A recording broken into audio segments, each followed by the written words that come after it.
আল্লাহ তাআলার পক্ষ থেকে মুমিনদের উপর অন্যতম জরুরি বিধান নামাজ, এবং এই নামাজের মধ্যেও মুমিনদের হৃদয়ের ভালোবাসা অনুভূতি সপ্তাহে যে দিনটির প্রতি একটু বেশি তুলনামূলক, এমন একটি দিনে সেই নামাজকে সামনে নিয়ে আমাদের সকলকে পৃথিবীর সবচাইতে শ্রেষ্ঠ জায়গা, সবচাইতে নিরাপদ পবিত্র জায়গা মসজিদে এসে বসার, কিছু দিনই কথা শোনার বলার তৌফিক দান করেছেন।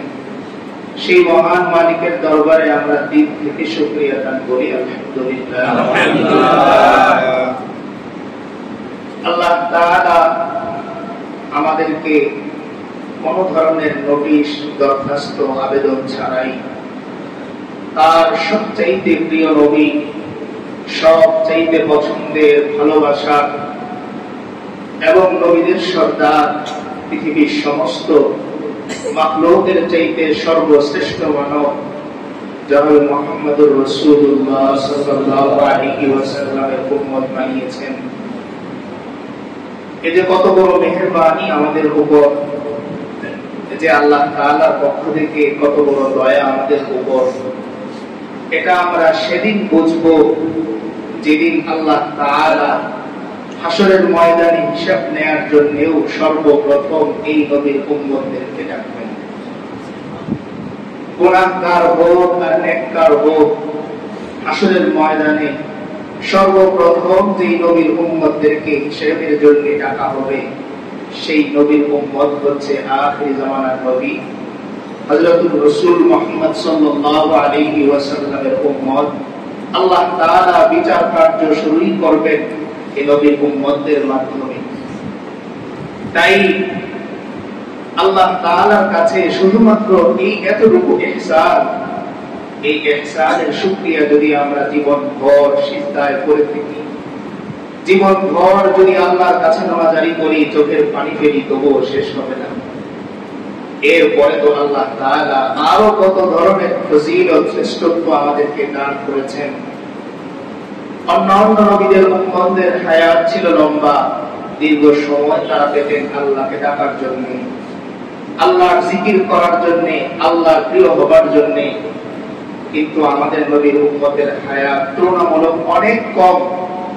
তাই আল্লাহ তাআলা বছরের প্রায় সময়ই দেখা যায় প্রতি সপ্তাহে একটা দিন এমন রেখেছেন, যেই দিনে বান্দা যদি তার দুনিয়ার কাজ ছেড়ে আল্লাহমুখী হয়ে যেতে পারে, তো আল্লাহ তাআলা এই বিশেষ দিনের ওসিলায় তার পূর্ণ এক সপ্তাহের গুনাহ আল্লাহ তাআলা মাফ করে দেন।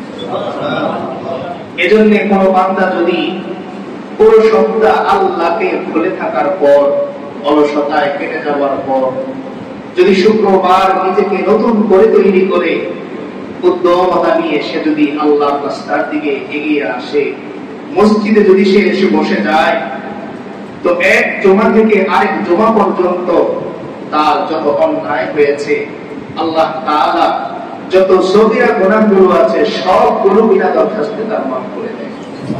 আর সাথে সাথে কবিরা গুনাহের জন্যও বান্দা যদি এক ফোঁটা চোখের পানি ফেলে আল্লাহকে বলতে পারে, ও আল্লাহ, আমি বুঝিনি কিংবা বুঝেছি, কিন্তু যেভাবে বোঝা দরকার ছিল, যেভাবে আপনাকে চেনার দরকার ছিল, যেভাবে আপনাকে ভয় করার দরকার ছিল, আমি পারিনি।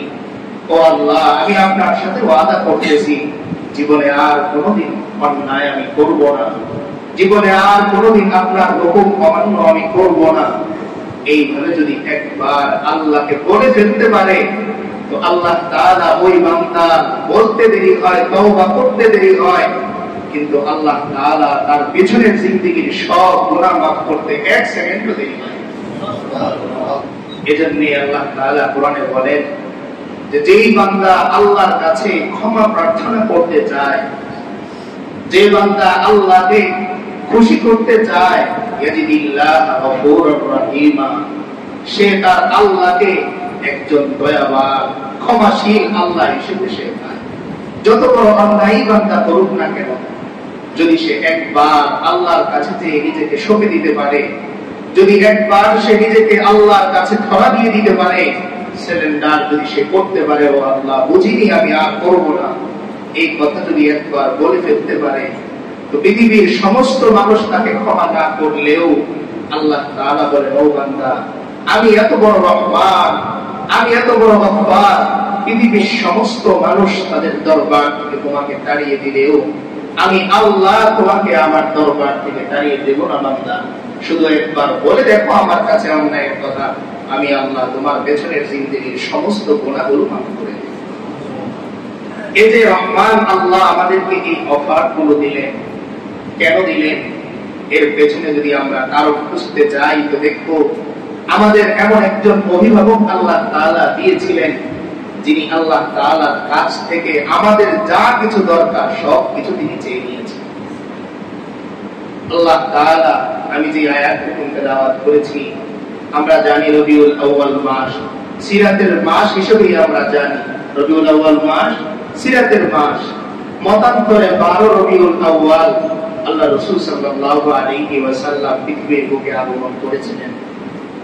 তো এমন একজন অভিভাবক আল্লাহ তাআলা আমাদেরকে দিয়েছেন, যেই অভিভাবকই আমাদের যা যা দরকার যেভাবে সহজ হয় তিনি আল্লাহ তাআলার থেকে মঞ্জুর করিয়ে দিয়েছেন।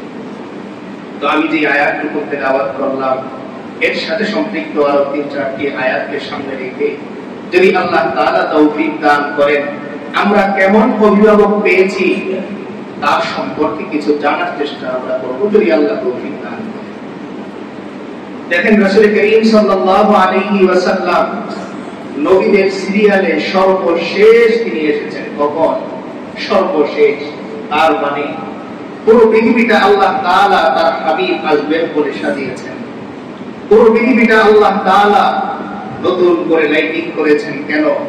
একটা সময় যে আমার নবী, আমার প্রিয় ভাজন, আস্থা ভাজন জনাবে মুহাম্মদুর রাসূলুল্লাহ সাল্লাল্লাহু আলাইহি ওয়াসাল্লাম পৃথিবীর বুকে আগমন করবেন, তাই তিনি আসার আগে আগেই পৃথিবীতে যত জিনিসের প্রয়োজন ছিল সব কিছু আল্লাহ তাআলা পূরণ করে দিয়েছেন। এজন্য রাসূল করিম সাল্লাল্লাহু আলাইহি ওয়াসাল্লাম বিদায় হজের দিন, যেদিন সমস্ত সাহাবায়ে কেরামকে সাথে নিয়ে তিনি সাহাবায়ে কেরামকে উদ্দেশ্য করে জিজ্ঞেস করেছিলেন, ও আমার সাহাবীরা, বলো তো তোমরা, আমি যে মিশন নিয়ে আল্লাহর পক্ষ থেকে এসেছিলাম, আমি কি সেই মিশন বাস্তবায়ন করতে পেরেছি? আমি কি তোমাদের কাছে আল্লাহর পক্ষ থেকে যে দাওয়াতের আহ্বান ছিল তা পৌঁছে দিতে